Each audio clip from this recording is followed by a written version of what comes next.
नैना 29 वर्षाची, एक यशस्वी fashion designer. तिचा पती समीर लंडनमध्ये स्थायिक होता.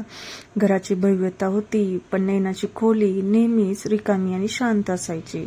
एकदा तिने गावातले एका तरुण आणि देखण्या आर्टिस्ट आर्यनला आपल्या स्टुडिओमध्ये कामासाठी बोलावले. आर्यनचं व्यक्तिमत्व एखाद्या वादळासारखं होतं, शांत पण प्रचंड आकर्षण असलेलं.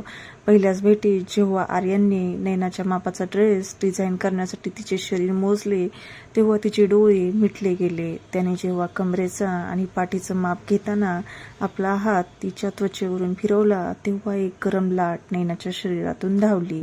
तिने आरशात पाहिले. त्याचे डोळे तिच्यावर स्थिर होते. त्यात फक्त कामुकता नव्हती, तर एक तीव्र भूक होती. नैना, तू या रेशमी कपड्यांपेक्षाही जास्त सुंदर दिसतेस. तो तिच्या कानाजवळ येऊन कुजबुजला. त्यानंतरच्या भेटी रोजच्या झाल्या. कधी ब्लाऊजची फिटिंग, तर कधी साडीचा फॉल. ही निव्वळ कारणे होती. एका संध्याकाळी बाहेर मुसळधार पाऊस पडत होता. नैनाच्या स्टुडिओत ते दोघेच होते. आर्यनने जवळ येऊन तिची साडी सावरली. त्याचे बोट तिच्या पाठीच्या हुकजवळ रेंगाळले. एकामागून एक हुक उघडताना नैनाचा श्वास अडकला. त्याने तिच्या पाठीवर ओठ टेकवले. तेव्हा नैनाच्या तोंडातून एक मंद सुस्कारा बाहेर पडला. त्याने तिला आरशासमोर उभे केले आणि तिच्या कमरेभोवती आपले दोन्ही हात घट्ट आवळले. मी तुला खूप दिवसांपासून स्वप्नात पाहतोय, असे म्हणत त्याने तिचा चेहरा आपल्या हातात घेतला आणि तिचे ओठ आपल्या ओठात विरघळले. ते चुंबन इतके दीर्घ आणि तीव्र होते की नैना पूर्णपणे विरघळली. तिचे हात त्याच्या केसात शिरले आणि तिने त्याला स्वतःच्या अधिक जवळ ओढून घेतले. त्या रात्री स्टुडिओचा दरवाजा आतून बंद होता. मेणबत्तीच्या मंद प्रकाशात आर्यनने नैनाच्या ब्लाऊजची दोरी सैल केली. प्रत्येक स्पर्श हा एक नवीन गुन्हा आणि एक नवीन सुख होता. नैनाच्या शरीराचा प्रत्येक कण आर्यनच्या स्पर्शाने जागृत होत होता. त्याने तिच्या अंगावरच्या कपड्यांना दुय्यम स्थान दिले आणि तिची त्वचा आपल्या स्पर्शाने उजळून काढली. नैना आता पूर्णपणे बेभान होती. तिने निलेशला कधीच विसरले होते. आर्यनच्या मिठी तिला एक अशी ऊब मिळाली जी तिने याआधी कधीही अनुभवली नव्हती. दोघे त्या रात्री एका वेगळ्याच विश्वात होते. आर्यनचे हात तिच्या पाठीवरून मानेवरून अशा प्रकारे फिरत होते जणू तो एखादं शिल्प घडवत आहे. नैना त्याला घट्ट विळखा घालून त्याच्या छातीवर आपला चेहरा लपवत होती. त्याच्या श्वासांचा वेग वाढत होता आणि खोलीत फक्त प्रेमाची गुंजन ऐकू येत होती. ही भेट फक्त शारीरिक नव्हती, तर दोन एकट्या मनांची ती एक उत्कट मिलनगाथा होती. सकाळचा उजेड पडला तरी नैना त्याच्या कुशीतून बाहेर पडायला तयार नव्हती. तिने आर्यनच्या डोळ्यात पाहिले. मला आता पुन्हा ते रिकामं घर नको आहे, ती ओल्या डोळ्यांनी म्हणाली. आर्यने तिचे अश्रू आपल्या ओठांनी पुसले आणि तिला पुन्हा एकदा चुंबन दिले. तिने त्या दिवशीच ठरवले, आता तिला तिच्या आयुष्याचा निर्णय घ्यायचा आहे. जेव्हा ती घरी आली तेव्हा तिला त्या रिकाम्या भिंती आता भीती वाटत नव्हत्या, कारण तिच्या मनात आर्यनची आठवण आणि तिच्या शरीरावर त्याच्या स्पर्शाची नशा अजूनही ताजी होती. तिने निलेशला घटस्फोटाचे पत्र पाठवले आणि ती कायमची आर्यनच्या आयुष्याचा एक भाग बनली. आता त्यांच्या आयुष्यात फक्त प्रेमाचा आणि प्रणयाचा हा खेळ दररोज रंगतो. नैनाचा स्टुडिओ आता फक्त कामाची जागा उरली नव्हती, तर ती एक अशी प्रयोगशाळा झाली होती जिथे भावनांची आणि स्पर्शांची सीमा ओलांडली जात होती. त्या रात्री बाहेर पावसाचा जोर वाढला. स्टुडिओमधील प्रकाश धूसर होता. नैनाने साडीच्या पदराखाली फक्त एक पातळ ब्लाऊज घातला होता. आर्यनने दरवाजाची कडी लावली आणि तो तिच्या जवळ आला. त्याच्या डोळ्यात एक नशा होती जी पाहून नैनाचे पाय लटलटले. त्याने हळूहळू तिचा पदर बाजूला केला. त्यांच्या बोटांचे स्पर्श तिच्या खांद्यावरून खाली उतरताना कातडीला एक प्रकारची आग लागत होते. नैनाने डोळे मिटले आणि ती आर्यनच्या छातीला टेकली. आर्यनने तिच्या केसात आपला चेहरा घुसवला. त्याच्या श्वासांचा वास नैनाच्या नसानसात भिनत होता. तिने त्याला ओढले आणि त्याचे ओठ आपल्या ओठांवर खेचले. ते चुंबन आता साधे राहिले नव्हते, त्यात एक प्रकारचा हव्यास आणि तहान होती. नैना, तू आज खूप सुंदर दिसतेस, तो तिच्या मानेवर ओठ टेकत कुजबुजला. त्याच्या प्रत्येक स्पर्शाने नैनाच्या अंगावर आता काटा येत होता. त्याने हळूच तिच्या ब्लाऊजची गाठ सोडली. नैना आता पूर्णपणे त्याच्या ताब्यात होती. तिचे शरीर आर्यनच्या हाताखाली एखाद्या कोमल मातीसारखे आकार घेत होते. त्याने तिला उचलून नेऊन बेडवर झोपवले. मेणबत्तीचा मंद प्रकाश त्यांच्या शरीरांवरील वळणावळणांवर नाचत होता. आर्याने तिच्या प्रत्येक अवयवाला आपल्या स्पर्शाने ओळखण्याचा प्रयत्न केला. त्याच्या बोटांची हालचाल इतकी हळूवार पण प्रभावी होती की नैना पूर्णपणे हरवून गेली होती. तिचे शरीर त्याच्या स्पर्शाच्या प्रतिसादात थरथरत होते. आर्यांचे ओठ जेव्हा तिच्यावर स्थिरावले तेव्हा नैनाच्या मुखातून एक दीर्घ सुस्कारा बाहेर पडला. तिने त्याचे डोके आपल्या छातीशी घट्ट धरून ठेवले, जणू तिला काहीच सुटू द्यायचे नव्हते. त्या रात्री तिला वेळेचे भान उरले नव्हते. फक्त त्यांच्या श्वासांचा वेग आणि एकमेकांच्या शरीराचा ओलावा होता. नैना आता पूर्णपणे बेभान झाली होती. तिने आर्यनला पूर्णपणे स्वीकारले होते.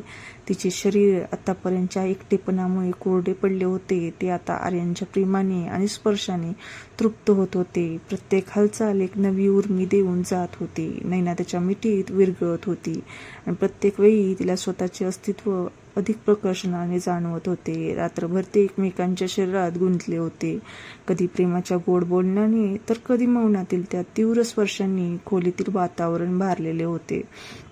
नैनाला आता जाणीव झाली होती की तिचे संपूर्ण आयुष्य निलेशच्या प्रतीक्षेत वाया गेले होते. पण आर्यनच्या एका रात्रीने तिला एक वेगळीच ओळख दिली होती. तिने आर्यनच्या छातीवर आपली मान ठेवली आणि शांतपणे डोळे मिटले. त्याच्या हाताची थाप तिच्या पाठीवर हळूवार पडत होती, जी तिला पूर्ण सुरक्षिततेचा अनुभव देत होती.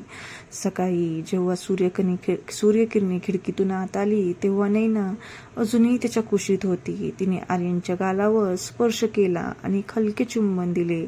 आज तिला कोणत्याही अपराधीपणाची भावना नव्हती. तिला माहीत होती की तिने आज स्वतःच्या आयुष्याचा खरा अर्थ शोधलेला आहे. तिने पुन्हा एकदा आर्यनच्या भाऊपाशात स्वतःला लपवून घेतले. आज ती फक्त नैना नव्हती, तर ती एक प्रेमाच्या उत्कट प्रवासाची नायिका होती.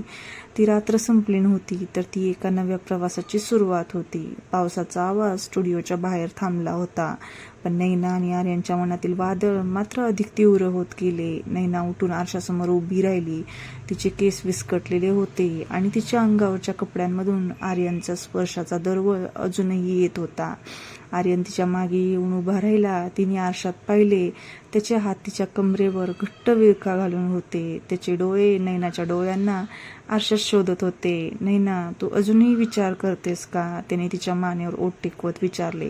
नैनाने डोळे मिटून घेतले. नाही, ती हळू आवाजात म्हणाली. आता विचार करायची वेळ निघून गेली आहे. आता फक्त आपण आहोत. तिने मागे वळून त्याला मिठी मारली. तिचे शरीर त्याच्या शरीराशी इतके घट्ट जोडले होते की दोघांच्या श्वासात कोणतंही अंतर उरलं नव्हतं. आर्यने तिला पुन्हा एकदा बेडवर ओढले. तो तिला पाहत होता, जणू काही तो तिच्या प्रत्येक अंगावर आपल्या प्रेमाची सही करत होता. त्याने तिचे खांदे, तिची पाठ आणि तिचा प्रत्येक वळण आपल्या स्पर्शाने पुन्हा जागृत केले. नैनाचा प्रत्येक श्वास आता त्याच्या नावाचा जप करत होता. जेव्हा त्याचे ओठ तिच्या कानाजवळ आले तेव्हा त्याने कुजबजले. मी तुला पूर्ण करायला आलो आहे नैना. तू आता कधीही एकटी राहणार नाहीस. नैनाने त्याला आपल्या मिठीत घट्ट पकडले. तिच्या नखांचे ओरकडे त्याच्या पाठीवरती उमटले होते, जे त्यांच्या उत्कटतेचे पुरावे होते. त्या खोलीत आता फक्त त्यांच्या मिलनाचा आवाज होता. नैना आता पूर्णपणे स्वतःला विसरून गेली होती. तिने निलेशच्या नात्यात कधीही न अनुभवलेली ओढ, तो तडफडाट आणि ती तृप्ती तिला आर्यनच्या भाऊपाशात मिळत होती. प्रत्येक हालचालीत एक संगीत होतं, एक लय होती, जी फक्त त्यांच्या मनाला आणि शरीराला कळत होती. त्यांनी पुन्हा एकदा प्रेम केले, पण यावेळी ते शारीरिक नसून आत्मिक होते. प्रत्येक स्पर्श हा एक करार होता, एक आश्वासन होतं की आता ते कधीही एकमेकांपासून वेगळे होणार नाहीत. नैनाच्या शरीरातून एक गोड शिरशिरी पुन्हा वाहत होती. ती त्याच्या छातीवर डोके ठेवून पडली होती. तिचे डोळे भरून आले होते. मला माहीत नाही उद्या काय होईल, पण ही आजची रात्र माझीच आहे, ती म्हणाली.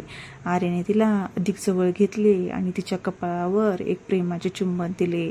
पहाटेच्या उजेडात त्यांनी स्टुडिओमध्ये एकमेकांच्या हातात हात घालून शपथ घेतली. नैनाने तिच्या डायरीतील शेवटचे पान फाडून टाकले, ज्यावर निलेशसोबतच्या आयुष्याची निराशा लिहिली होती. त्या जागी तिने आर्यनसोबतच्या या नवीन आयुष्याची पहिली ओळ लिहिली. जेव्हा ती घरी परतली तेव्हा तिने तिच्या रिकाम्या घराकडे पाहिले.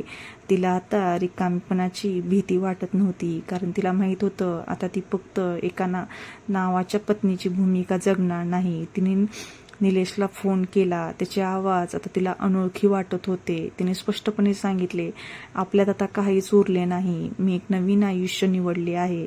तिने फोन ठेवला आणि स्टुडिओच्या दिशेने पावले वळवली, जिथे तिचा आर्यन तिची वाट पाहत होता. नैनाच्या आयुष्यातील तो अनोळखी टेलर आणि चित्रकार आता तिचं पूर्ण जग बनला होता.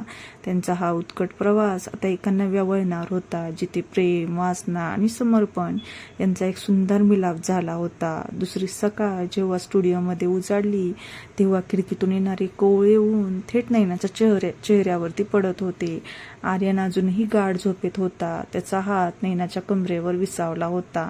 नैना हलकेच त्याच्या मिठीतून बाहेर पडली आणि उभी राहिली. तिचे केस अस्ताव्यस्त होते, पण तिच्या चेहऱ्यावर एक अशी चमक होती जी पूर्वी कधीच नव्हती. कथा आवडली असल्यास कथेला लाईक करा आणि अशाच नवीन नवीन कथा ऐकण्यासाठी चॅनलला सबस्क्राईब करा.